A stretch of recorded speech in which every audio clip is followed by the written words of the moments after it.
Math learning ক্লাসের পক্ষ থেকে সবাইকে স্বাগতম। তো ম্যাথমেটিক্স 2 এর আজকের ভিডিওতে আমরা আলোচনা করব টেক্সটাইল ইঞ্জিনিয়ারিং এর 2022 যে কোশ্চেন তার পরিপূরক পরীক্ষায় যে অতি সংক্ষিপ্ত ম্যাথগুলো আছে 1 থেকে 10 পর্যন্ত সেইগুলো নিয়ে আলোচনা করব। তো আমার এই যে আমি ধারাবাহিকভাবে যে অতি সংক্ষিপ্ত কোশ্চেনগুলো নিয়ে আলোচনা করতেছি বা ভিডিও দিচ্ছি, এই ভিডিওগুলো মেক করার উদ্দেশ্য হচ্ছে এটাই যে অতি সংক্ষিপ্ত কোশ্চেন 10টা কোশ্চেন এবং এই 10টা কোশ্চেনের মার্ক হচ্ছে 20। তো এই 20 মার্ক তোলা পরীক্ষা ফাইনাল পরীক্ষায় 20 মার্ক তোলা খুবই সহজ যদি আপনারা এই কোশ্চেনগুলো অ্যানালাইসিস করেন। তো ধারাবাহিকভাবে আমি যে ভিডিওগুলো দিচ্ছি প্রত্যেকটা ভিডিওতেই বিভিন্ন সালের যে অতি সংক্ষিপ্ত কোশ্চেন নিয়ে আলোচনা করতেছি। তো এর ভিতর থেকে দেখতে পাচ্ছেন যে প্রত্যেক সালেরই পরীক্ষা পরবর্তী সালে কিন্তু কিছু কমন পাওয়া যায়, আবার সেটা থেকে আবার পরবর্তী আবার কিছু কমন পাওয়া যায়। এইভাবে আপনি যদি 4-5টা সেমিস্টারের কোশ্চেন বোর্ড কোশ্চেন যদি সমাধান করতে পারেন অতি সংক্ষিপ্ত কোশ্চেন, তাহলে আপনি 10টা কোশ্চেন ইজিলি আপনি কমন পাবেন এবং এই 10টা কোশ্চেন কমন পাওয়া মানে আপনি হচ্ছে 20 পাবেন। তো যারা হচ্ছে ধরেন একান্ত পাস নিয়ে টেনশনে আছেন তাদের জন্য কিন্তু আপনার এই যে অতি সংক্ষিপ্ত কোশ্চেনের যে ভিডিওগুলো আমি মেক করতেছি, এই ভিডিওগুলো আপনাদের জন্য খুবই হেল্পফুল হবে এবং অক্সিজেনের মতো কাজ করবে। কারণ আপনারা শুধুমাত্র অতি সংক্ষিপ্ত কোশ্চেন এগুলো যদি ভালোভাবে পড়েন তাহলে কিন্তু আপনারা 20 মার্ক ক্যারি করতে পারবেন বা 20 মার্ক তুলতে পারবেন। আর বাদ বাকি অন্য সংক্ষিপ্ত বা রচনামূলক অল্প কিছু যদি ওখান থেকে অ্যান্সার করেন তাহলে অনার্সে আপনারা কিন্তু পাসটা আপনাদের নিশ্চিত হবে। তো আশা করি সেইভাবেই ভিডিওগুলো আপনারা দেখবেন বা সেইভাবে গুরুত্ব দিবেন। তো আজকের যে ভিডিওতে যে প্রথম ম্যাথটা আমরা সমাধান করব, যে 1 নম্বর যে ম্যাথ, এটা দেখেন দেওয়া আছে হচ্ছে এটা আংশিক ভগ্নাংশ থেকে একটা ম্যাথ আসছে। এখানে ম্যাথটা দেওয়া আছে যে 2x - 1 নিচে হচ্ছে x² ইন্টু x² মাইনাস হচ্ছে 4। তো এটাকে আংশিক ভগ্নাংশ রূপে প্রকাশ করতে হবে। তো এটাকে আংশিক ভগ্নাংশে প্রকাশ করার আগে নিচের যেটা আছে দেখেন এইখানে x² - 4 এটাকে ভাঙা যায় বা সূত্র অনুসারে ফালানো যায়, যেমন a² - b² আকার সূত্র হিসাবে ফালানো যায়। তো সেই কারণে এটাকে আমরা সেই সূত্র হিসাবে আগে ভেঙে নিব। তো তার মানে আমি উপরে ঠিক থাকবে 2x - 1 আর নিচে রাখবো কি x² ঠিক থাকবে। আর এখানে দেখেন x² আর এই 4কে লেখা যায় 2², তার মানে a² - b² যে সূত্র সেই অনুসারে লেখা যায় x + 2 ইন্টু x - 2 এটা লেখা যায়। তো এখন আমি এই আংশিক ভগ্নাংশ রূপে ভাঙবো। তো আংশিক ভগ্নাংশ রূপে ভাঙার যে শর্ত সেটা হচ্ছে একটা অভেদ চিহ্ন দিতে হবে বা 3টা দাগ দিতে হবে। তো এইভাবে 3টা দাগ দেওয়ার পরে এই a বাই হচ্ছে x হবে। এখানে দেখেন x² আছে, তো এইখানে একবার লিখবো a বাই x প্লাস আছে, এই দাগটা আমার বড় হয়ে গেছে। তারপরে লিখবো হচ্ছে b বাই x²। এখানে আছে কিন্তু x², তো আমাকে প্রথমে x লিখতে হবে তারপর x² লিখতে হবে, এইভাবে যেতে হবে। তো এরপরে হচ্ছে পরের যেটা আছে যেমন c বাই, এখন লিখবো হচ্ছে x + 2 প্লাস পরেরটাতে d বাই x - 2। এটাই কিন্তু আমার এই ম্যাথের অ্যান্সার। তো এখন হচ্ছে আমরা 2 নম্বর ম্যাথটা করব। 2 নম্বরটা ম্যাথ অ্যাকচুয়ালি এটা হচ্ছে একটা সূত্র। দেখেন 2 নম্বরের সূত্রটা কি যে ex ধারাটি লেখো। তো এটা কিন্তু আমরা আগের ভিডিওগুলো যারা দেখছেন তারা খেয়াল করবেন যে এই ম্যাথটা কিন্তু বা এই সূত্রটা অনেকবার পরীক্ষা আসছে, তার মানে এটা খুবই গুরুত্বপূর্ণ বা খুবই ইম্পর্টেন্ট। আপনারা সেই গুরুত্ব দিয়ে এটাকে পড়বেন যে এটা হচ্ছে মুখস্থ করতে হবে একটা সূত্র 1 + x বাই ফ্যাক্টোরিয়াল 1 প্লাস হচ্ছে x² বাই ফ্যাক্টোরিয়াল 2 প্লাস হচ্ছে x³ বাই হচ্ছে ফ্যাক্টোরিয়াল 3, এইভাবে করে যেতে থাকবে। তো এইভাবে যেতে যেতে আমরা যদি 8তম পদ বের করি তখন এখানে হবে প্লাস x পাওয়ার হচ্ছে r, নিচে হচ্ছে ফ্যাক্টোরিয়াল r। খেয়াল করবেন যে এখানে পাওয়ার যত আছে ফ্যাক্টোরিয়ালও কিন্তু তত, পাওয়ার যত আছে ফ্যাক্টোরিয়ালও তত। এখানে পাওয়ার 1 আছে ফ্যাক্টোরিয়াল 1, তো সেমভাবে এখানে যেহেতু পাওয়ার r আছে ফ্যাক্টোরিয়াল r হবে। দেন হচ্ছে এইটা এরকম অসীম পর্যন্ত যেতে থাকবে, তার মানে এরকম ইনফিনিটি হবে। এখন আমরা 3 নম্বর ম্যাথটা করব। 3 নম্বর ম্যাথটা হচ্ছে সাধারণ পদ বের করতে বলছে যে a প্লাস x এর পাওয়ার আছে কত, এর পাওয়ার আছে হচ্ছে 21। তো এটা হচ্ছে n এর মান। তো এটার সাধারণ পদ বের করতে হবে। তো সাধারণ পদ বের করার যে সূত্র সেটা হচ্ছে এত এর, আমরা লিখে নেব এত এর সাধারণ পদ, সাধারণ বা r+1 লিখতে পারি আমরা এততম পদ। তো r+1তম পদ বের করার সূত্র হচ্ছে এই পাওয়ার যেটা আছে 21টা উপরে যাবে, দেন হচ্ছে c, নিচে আসবে এই যে r, এটা r+1তম পদ বা সাধারণ পদ একই কথা। দেন হচ্ছে এখানে যে প্রথম যেটা ছিল a পাওয়ার হচ্ছে এই এন এর মান 21 মাইনাস আর, এরপর হচ্ছে পরের যেটা আছে এক্স পাওয়ার হচ্ছে আর, এটাই হচ্ছে সূত্র। তো এখানে যদি খেয়াল করবেন, যদি এখানে 30 থাকতো তাহলে এখানেও কিন্তু 21-এর পরিবর্তে 30 হতো, এখানে 21-এর পরিবর্তে 30 হতো, বাদ বাকি সব সেম। তো এইভাবে করে আপনারা এটা মনে রাখবেন। আর এইখানে এ প্লাস এক্স, তো এটার পরিবর্তে এখানে যদি ধরেন যে অন্য কোনো লেটার থাকতো, এখানেও সিটা ফিক্স থাকতো, কিন্তু এ আর এক্স এটা কিন্তু এই অনুসারে চেঞ্জ হতো। তো এইভাবে করে এটা মনে রাখবেন আশা করি। তো এখন আমরা 4 নম্বর যে সূত্র, 4 নম্বর যে ম্যাথ, সেটাও দেখেন একটা সূত্র দেওয়া আছে, যে 4 নম্বর দেওয়া আছে limit x tends to A, x power N minus হচ্ছে এ পাওয়ার এন বাই হচ্ছে এক্স মাইনাস এ। তো এটা সূত্র, এটা মনে রাখার নিয়ম হচ্ছে এটা ইকুয়াল হবে এই পাওয়ার যেটা আছে সেটা নিচে নেমে আসবে এন, এ এন মাইনাস 1।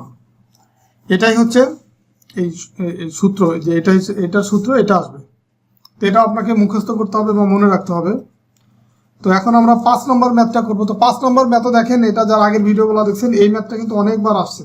এই যে 4 নম্বরটা এখান থেকে খুব ইম্পর্টেন্ট, এটা ইম্পর্টেন্ট, মানে এই ম্যাথগুলো রিপিট হয়, বারবার রিপিট হয়, এই 5 নম্বরটা রিপিট হয়। তো এখানে বলছে কি স্পর্শক এক্স অক্ষের উপরে লম্ব। তো আমরা জানি হচ্ছে স্পর্শক এক্স অক্ষের সমান্তরাল হলে হয় 0, আর ওয়াই অক্ষের সমান্তরাল হলে হয় ইনফিনিটি। তো এখানে এক্স অক্ষের উপরে লম্ব বলছে, তো এক্স অক্ষের সমান্তরাল হলে ডিওয়াই বাই ডিএক্স হচ্ছে ডিওয়াই বাই ডিএক্স, এক্স অক্ষের সমান্তরাল যদি হয় তখন হয় হচ্ছে 0, আর যেহেতু এক্স অক্ষের উপরে লম্ব তার মানে এটা হবে ইনফিনিটি। সমান্তরাল হলে 0 হতো, এখানে মানই আছে দুইটা, ডিওয়াই বাই ডিএক্স এর যে জ্যামিতিক ব্যাখ্যা অষ্টম অধ্যায়, এখানে ডিওয়াই বাই ডিএক্স এর মান আছে দুইটা, একটা হচ্ছে 0 আর একটা ইনফিনিটি। তো সমান্তরাল হলে এক্স অক্ষের সমান্তরাল হলে 0, তো যেহেতু এটা এক্স অক্ষের সমান্তরাল না আছে লম্ব, সো এটা হবে ইনফিনিটি। তো আশা করি আপনারা বুঝতে পারছেন। এখন হচ্ছে 6 নম্বর যেটা, তো 6 নম্বর ম্যাথটাও কয়েকবার রিপিট হয়েছে, তো এটাও ইম্পর্টেন্ট একটা ম্যাথ। ইউ ইকুয়াল দেওয়া আছে ট্যান ইনভার্স এক্স বাই হচ্ছে ওয়াই, এটা হচ্ছে দেওয়া আছে, আমাকে বের করতে বলছে delta U by delta Y. তো আমরা লিখতে পারি সুতরাং ডেল্টা ইউ বাই হচ্ছে ডেল্টা ওয়াই ইকুয়াল হচ্ছে এটাকে এই ডেল্টা বাই ডেল্টা ইউ মানে হচ্ছে এটা অন্তরীকরণ করা। তো এখন আমরা আগে শিখছি যে ডি বাই ডিএক্স, তো এটা হচ্ছে এইখানে এই অধ্যায়ে এটা হচ্ছে এই ডেল্টা ব্যবহার করে, ডির পরিবর্তে ডেল্টা ব্যবহার করা হয়। তো এইখানে আমরা লিখবো এটা অন্তরীকরণই করবো, জাস্ট হচ্ছে সিম্বলটা ডেল্টা ব্যবহার হবে আর কি, ডেল্টা বাই ডেল্টা ওয়াই। তো এখন এই tan inverse X by Y এটাকে যদি আমরা অন্তরীকরণ করি এবং এক্স বাই ওয়াইকে যদি এক্স ধরি, তখন সূত্র হয় 1 প্লাস এক্স স্কোয়ার। তো এক্স স্কোয়ার মানে এক্স এর পরিবর্তে আছে কি এক্স বাই হচ্ছে ওয়াই, তো এটার উপর স্কোয়ার এটার উপর স্কোয়ার। এখন এটা হচ্ছে যদি এক্স হতো তখন এখানে শেষ হয়ে যেত, এখন যেহেতু এটা এক্স না, এটা হচ্ছে এক্স বাই ওয়াই, তো এটাকে আমার আবার অন্তরীকরণ করতে হবে, ডি বা delta by delta Y X by হচ্ছে ওয়াই, এটাকে অন্তরীকরণ করতে হবে। তার মানে আমার এই যে নিচে দেখেন এটাকে যদি আমরা লসাগু করি, তো এখানে হয় ওয়াই স্কোয়ার, এখানে হয় ওয়াই স্কোয়ার প্লাস হচ্ছে এক্স স্কোয়ার, আর এখানে 1। তার এটাকে যদি আমরা অন্তরীকরণ করি, এখানে হবে অন্তরীকরণ, এটা হচ্ছে সূত্র, আমরা জানি যে সূত্রটা হচ্ছে এরকম যে নিচে যেটা আছে সেটার স্কোয়ার দিব, আর উপরে হবে ওয়াই ইন্টু এই এক্স এর অন্তরীকরণ। তো এক্স এর অন্তরীকরণ যদি আমরা করি, এই ডেল্টা বাই ডেল্টা ওয়াই এটার অন্তরীকরণের ক্ষেত্রে এই ওয়াই এর সাপেক্ষে যখন আমরা অন্তরীকরণ করব, তো ওয়াই ছাড়া যা থাকবে সেটা হবে ধ্রুবক। তার মানে এখন আমরা এই এক্সকে যদি অন্তরীকরণ করি সেটা হয়ে যায় 0, মাইনাস হচ্ছে আমরা এক্সকে সামনে রাখবো, তো এক্সকে যদি সামনে রাখি, এখন এই ওয়াইকে যদি অন্তরীকরণ করি সেটা হবে 1 এটার মান। তো এখন ফাইনালি আমরা এটা ইকুয়াল লিখতে পারি, এই ওয়াইটা উপরে চলে যায়, ওয়াই স্কোয়ার নিচে থাকে, এটাকে যদি আমরা সাজায় লিখি এক্স স্কোয়ার প্লাস হচ্ছে ওয়াই স্কোয়ার ইন্টু হচ্ছে এই 0 দিয়ে এটা গুণ করলে 0 হয়ে যাবে, তার মানে এখানে হবে মাইনাস এক্স আর নিচে হবে ওয়াই স্কোয়ার। তো এটা কাটাকাটি যাবে, তার মানে এখানে থাকবে মাইনাস এক্স আর নিচে থাকবে এক্স স্কোয়ার প্লাস হচ্ছে ওয়াই স্কোয়ার। এটাই হচ্ছে এই ম্যাথের আনসার। তো আশা করি এটা বুঝতে পারছেন। তো এখন আমরা এর পরের যে ম্যাথটা করবো 7 নম্বর। তো 7 নম্বর ম্যাথ হচ্ছে ডিরেক্ট একটা সূত্র। দেখেন এই যে এখানে D by DX UV, U by V, এটার সূত্র D by DX U by V. এটার সূত্র আমরা জানি, এই ভিটা যাবে নিচে এবং স্কোয়ার হবে, আর এইখানে এই উপরে লেখার ক্ষেত্রে ভিটা আগে হবে, ডি বাই ডিএক্স। ইউকে অন্তরীকরণ করবো, মাইনাস হচ্ছে এখন আবার ইউকে আমরা আগে দিব, ডি বাই ডিএক্স ভি। তো এটা হচ্ছে জাস্ট সূত্র, মনে রাখলে আপনারা এটা পারবেন। এখন 8 নম্বর যেটা, এটাও অনেকবার আসছে, তো আমি যেগুলো বেশিবার রিপিট হয় সেগুলো কিন্তু আমি মার্ক করে দিচ্ছি। অ্যাকচুয়ালি এই কোশ্চেনগুলো এত ইম্পর্টেন্ট যে আপনারা এই আমার এই প্রিভিয়াস ভিডিওগুলো যদি দেখে থাকেন তাহলে খুব সহজেই বুঝতে পারতেছেন। তারপরে যদি ওগুলো না দেখেন, এতটুকু আপনারা আমার উপরে বিশ্বাস রাখেন যে আমি এই যে আপনারা আমার ভিডিও দেখেন বা না দেখেন, এই অতি সংক্ষিপ্ত কোশ্চেনের ক্ষেত্রে আপনারা এই 3-4টা সেমিস্টার মানে প্রিভিয়াস যে 3-4টা সেমিস্টার যে কোশ্চেন আছে এগুলো যদি আপনারা সমাধান করেন, মানে আপনারা যে 24-এ পরীক্ষা দিবেন, তো আগে যে 23-22 এগুলার যে অতি সংক্ষিপ্ত কোশ্চেনগুলো আছে পরিপূরক পরীক্ষার বা নর্মাল পরীক্ষা, এইগুলা যদি ভালোভাবে সমাধান করেন তাহলে আপনারা এখান থেকে 100% কমন পাবেন। তো সেই গুরুত্ব দিয়েই পড়বেন আশা করি। আর আমার ভিডিওতে এগুলা একদম সুন্দর করে আপনাদেরকে বুঝিয়ে দিচ্ছি, প্রত্যেকটা ভিডিওতে একদম বুঝিয়ে আপনাদেরকে শেখানোর চেষ্টা করতেছি। তো এখান থেকেও আপনারা দেখে শিখতে পারবেন। তো 8 নাম্বারটা এটাও খুবই কমন একটা অঙ্ক দেওয়া আছে, ওয়াই ইকুয়াল ই এক্স। তো এটা হচ্ছে পর্যায়ক্রমিক অন্তরীকরণ থেকে আসছে। তো এখন ওয়াই এন এর মান বের করতে বলছে, যে ওয়াই এন এটা ইকুয়াল কত বের করতে বলতো। তো আমরা এটাকে একবার অন্তরীকরণ করব, আর একবার অন্তরীকরণ মানে হচ্ছে 1 দিব। তো অন্তরীকরণ করলে ইএক্সকে অন্তরীকরণ করলে ইএক্সই থাকে, আবার দ্বিতীয়বার যখন অন্তরীকরণ করব এই ইএক্সকে অন্তরীকরণ করলে ইএক্সই হবে, আর কিছু বাড়তি কিছুই হবে না। তো এখন আমরা ডট চিহ্ন দিব, তার মানে যদি এইভাবে আমরা এন সংখ্যক বারও অন্তরীকরণ করি ইএক্সকে, তো ফাইনালি এটা ইএক্স এটাই পাবো, তার মানে এটাই হবে এই 8 নম্বরের অ্যান্সার। তো এখন আমরা 9 নম্বর ম্যাথটা করব। দেখেন 9 নম্বর ম্যাথটা দেওয়া আছে কি, ইন্টিগ্রেশন। এটা হচ্ছে 11 অধ্যায় থেকে আসছে এই ম্যাথটা, এক্স স্কোয়ার ডিএক্স। তো ইন্টিগ্রেশন করার ক্ষেত্রে নিয়ম হচ্ছে আপনার এই যে নিচে যেটা আছে, যদি ডিরেক্ট কোনো সূত্রতে এটা না পড়ে তখন নিচে যেটা আছে এটাকে আমরা উপরে নিয়ে যাব, এক্স যেহেতু স্কোয়ার আছে নিচে, উপরে গেলে -2 হবে ডিএক্স। তো এখন আমরা এটাকে সূত্র ফেলতে পারবো।